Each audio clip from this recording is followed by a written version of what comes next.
My sister invited the whole family to a baby shower and then announced the name she had chosen for the baby, my husband's name with our last name.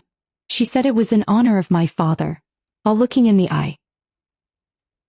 It all started with one of those group messages that you look at and know is going to be a mess. My sister, Emily, sent it on a Thursday morning around the time I usually have my second cup of coffee. She wrote, "Hi everyone. I'm having a baby shower and I'd love for you all to come. There is a big surprise planned, save the date." I read that twice. There was no date or place. Just that weird smiley face and the promise of a surprise. Classic Emily. We haven't talked much since she got pregnant. She became strangely distant, which was not unusual for her. Our relationship had always been on and off, and I had long since stopped trying to decipher her moods. I showed the text to my husband, Josh, and he laughed a little. He shrugged and said maybe she was finally relaxing because she was going to be a mom. The thing is, Emily and I are only 2 years apart, and as she was growing up, she was constantly copying me. Clothes, music, even trying to go to the same clubs as me. But that was just a sister thing, right? Of course, we all accepted the invitation. My mom and dad were excited, and my younger brother Jason joked on the group chat that he hoped the surprise would be a cake. The official invitation arrived a few days later. It was pink and gold with shiny lettering and a little elephant on it. You can see it on Pinterest. It was then that I noticed a strange detail. On the back it said, "Can't wait to celebrate baby JR's birth with you all." Josh's initials are JR. At first I thought it was a coincidence. Lots of names start with J. But it was enough to get stuck in my head. I asked Josh if Emily ever mentioned names to him and he shook his head. Then I half-jokingly asked if she had ever been in love with him and he looked at me like I was crazy. But still, that postcard. I brushed it aside. Must have been something else. Maybe it was. But the closer the date got, the stranger I felt about going. And I hadn't even seen what she had planned. The party was at my parents' house, which was weird because Emily had sworn she wanted something low-key and intimate. Somehow it turned into a fully catered event with a dessert table, custom decorations, and one of those photo backdrops with her name and the words "Mom-to-be" on it. People came dressed like it was a wedding reception. Aunts and cousins I hadn't seen in years. Emily's friends from college were there, including a girl she called her soul twin, who once told me I had first wife energy. Josh and I arrived a little late. My mom greeted us, kissed me, and then immediately started telling Josh how great he looked. It was almost funny. I found Emily in the kitchen, sipping lemonade from a glass and pretending she hadn't just spent 2 paychecks on jewelry. She gave me a quick hug and then held Josh longer than necessary, saying he looked so hot in that color. We chatted, made small talk, and opened a few jars of souvenirs with labels that had quotes on them with a childish theme. Everything was pink, cream, and gold. Finally, someone tapped on a glass and told everyone to go into the living room for the big moment. I expected it to be one of those things where they reveal the gender through a balloon. Instead, Emily stood in front of the fireplace and told everyone she wanted to share the name they had chosen. She paused dramatically and put her hand on her stomach. Then she said, "His name will be Joshua Ryan, in honor of my father." I heard it. I registered it. But it still didn't make any sense. I looked at my father, who smiled politely as if he were as confused as I was. "His name is not Joshua. His name is Frank." Everyone applauded. Josh just sat there blinking his eyes. And Emily looked at me, right at me, smiling. The room continued to buzz with people greeting her by name. Someone even said how wonderful it was that she was carrying on the family name. I leaned over to my mother and said, "My dad's name is Frank." She laughed like I was being ridiculous. "Oh honey, I think she means she's honoring his spirit, you know?" Only I didn't know. Because she said honoring my father, looking me in the eye. And she picked Joshua Ryan, my husband's full name, with our last name. No one seemed to notice. Or maybe they just didn't want to get involved. But then I realized it was no coincidence. It was something else entirely. And this was not the last surprise she had planned. After the name was announced, everyone acted as if they were witnessing a royal decree. Some even burst into tears. One of Emily's friends whispered something about how brave she was for choosing a name that was traditional for this generation. Josh sat there as if someone had knocked the wind out of him. He looked at me once, but I couldn't read his face. He looked flat. I didn't know what to say to him, not in front of everyone. So I just kept smiling like a hostage while people buzzed around us, still saying what a cute name. Then Emily waved to the photographer. Apparently she had hired someone to take candid pictures that day. She called out that she wanted a family photo with important people. She pulled Josh and me to stand on either side of her. Then she called our parents, and my brother. And then, she reached out and took Josh's hand. Not her hand. His hand. I blinked. She was holding it and smiling like it was perfectly normal. I took a step forward and said softly, "Maybe you shouldn't be holding his hand in the picture." She laughed and said, "Oh my God, relax. It's just a souvenir. It's symbolic." Symbolic of what exactly? Josh gently pulled his hand away without saying anything. The photographer kept clicking away, and Emily kept posing like it was her moment. After the photo she pulled me aside. She said she hoped I hadn't overdone it with the name, that it wasn't that weird, that Joshua Ryan just sounded right to her and that she didn't own names. I asked her again why she said it was in honor of our father. She replied, "I just thought he would have liked it. Josh is a strong name. Dad always liked it." Which was true in a way. My dad loved Josh. Everyone liked him, but not enough to justify it. I didn't say anything else. I just walked away and tried to breathe. Josh found me in the backyard by the water cooler. He said he didn't know what to do either. But then he told me something I wasn't expecting. A few weeks ago, Emily called him when I wasn't home. He thought it was an answering machine until she spoke. She asked him if he ever thought about what his life would be like if he had met her earlier. He replied that he had told her to stop. That it wasn't funny. She told him she was joking. But now he didn't think so. And neither did I. And then we both looked out the window and saw her. She was holding a sonogram in front of a group of people. Someone asked what her last name would be. She smiled and said it was Hyatt. My last name. Josh's last name. Our last name. I felt like someone had pulled the rug out from under me. Because none of the ads listed the father of the child. She was vague every time someone asked. And now she was telling him our name. That's when I realized she wasn't just playing around. She was writing something down. And I didn't know where she was going to stop. We left early. I told Emily I had a headache and it wasn't a lie, and Josh just nodded as she hugged us goodbye as if nothing had happened. We were quiet in the car for a while. We didn't even turn on the radio. I could tell that Josh was shocked, and to be honest, I wasn't sure how I felt. Confusion, embarrassment, anger. Mostly, I felt like I was in the middle of a really bad dream that I couldn't wake up from. When we got home, Josh asked me a question that I hadn't allowed myself to think about until that second. He said, "Do you think she's trying to say that I'm her father?" I stared at him. I hadn't even allowed myself to think about it. I didn't mean it. But as soon as he said it, everything seemed to fall into place too easily. A name. A last name. The strange phone call. Josh swore nothing had ever happened between them. Not even close. He said he didn't even know how to talk to Emily like that. He sounded more disgusted than defensive, which helped, but my thoughts still didn't fit in my head. I couldn't sleep that night. I kept replaying in my mind the little moments I had pushed aside over the past year. Emily had been surprisingly gentle with Josh at Christmas. The way she texted him random jokes. The time she came to his work to drop off cookies because she was in the neighborhood. Was I crazy to miss all this? Or was she just that sophisticated? The next morning I went to my parents' house. I had to talk to my mom. She was still glowing from the party. She told me how grown-up Emily seemed now, and how she just knew the baby was going to be special. I asked her if she thought it was strange that Emily was using Josh's full name. She hesitated. For once she didn't rush to her defense. She said, "I thought it was unusual." But Emily told me that she had always liked that name. That she wrote it in her diary when she was a teenager. I froze. I asked if she was serious. She said she hadn't thought about it at the time. Girls write down names they like.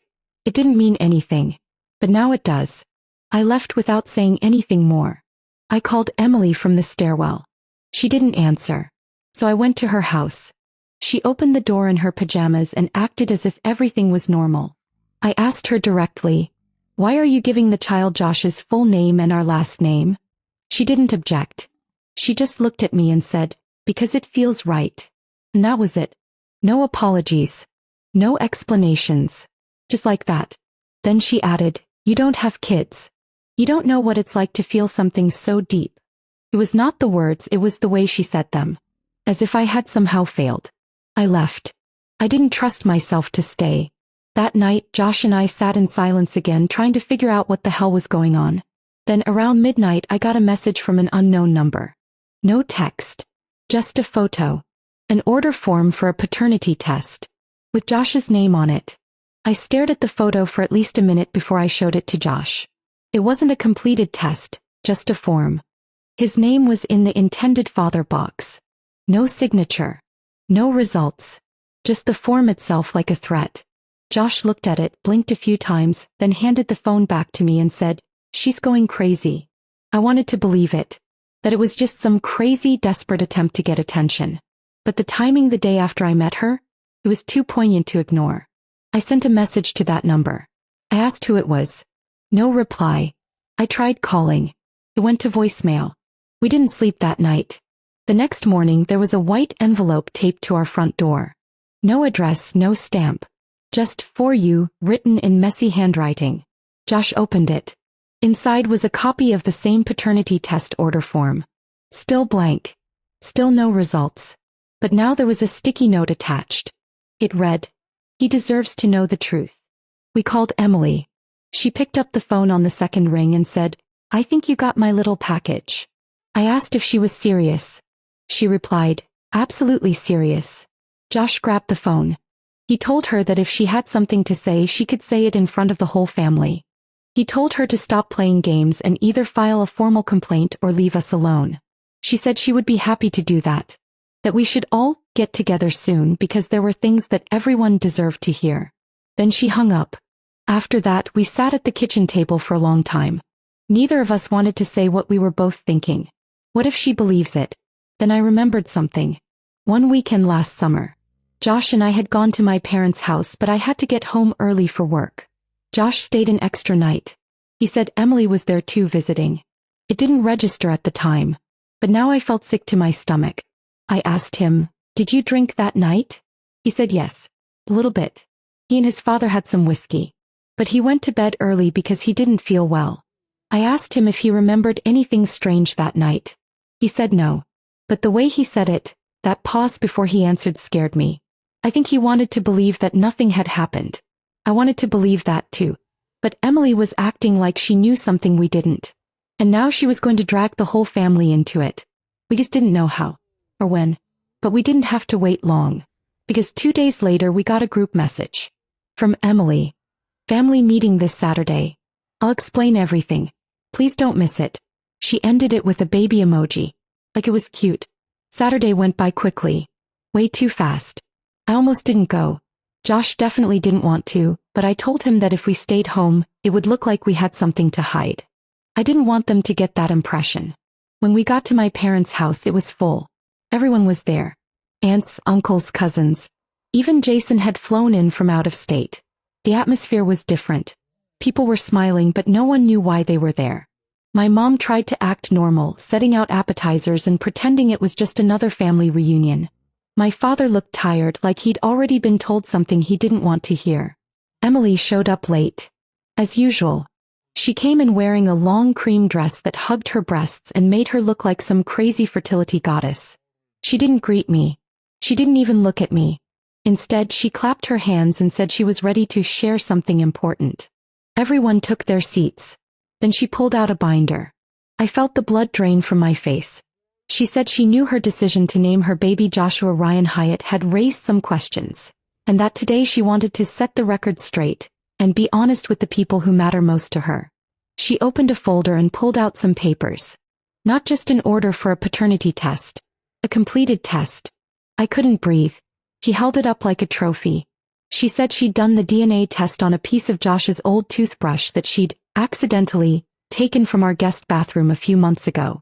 She looked at me finally and said, "The results confirmed what I knew deep down. Josh is a father." I stood up. I don't even remember how I did it. I just felt like I was out of my body watching what was happening like in a movie. Josh kept talking. "This is impossible. This is impossible." My mom looked like somebody hit her.